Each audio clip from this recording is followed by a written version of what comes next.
দুধ উৎপাদনে ভারতের স্থান কত নম্বরে, মানে দুধ উৎপাদনকারী দেশ হিসেবে ভারতের র্যাঙ্ক কত জানেন কি? ভারত হচ্ছে বিশ্বের মধ্যে প্রথম দুধ উৎপাদনকারী দেশ এবং সর্বোচ্চ স্থান অধিকার করে রয়েছে ভারত। 2021-22 সালে বিশ্বব্যাপী দুধ উৎপাদনে 24.64% অর্থাৎ প্রায় 25% অবদান রেখে বিশ্বের প্রথম স্থানে রয়েছে ভারত।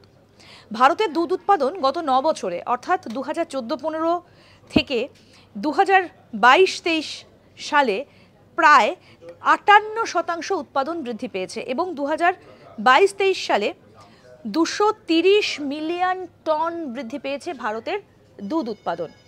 এক্ষেত্রে আপনাদেরকে আরেকটা তথ্য জানিয়ে রাখি, ভারতবর্ষের কোন রাজ্যে সবথেকে বেশি দুধ উৎপাদন হয় জানেন? রাজ্যটা হচ্ছে উত্তরপ্রদেশ। ভারতবর্ষ বিশ্বে প্রথম দুধ উৎপাদনকারী দেশ, আর ভারতের মধ্যে উত্তরপ্রদেশে সবথেকে বেশি পরিমাণে দুধ উৎপাদন হয়। ভারতে মোট উৎপাদিত দুধের প্রায় 18% উৎপন্ন হয় এই উত্তরপ্রদেশ থেকে। দেখতে থাকুন আজ তাক বাংলার ইউটিউব চ্যানেল, সাবস্ক্রাইব করুন।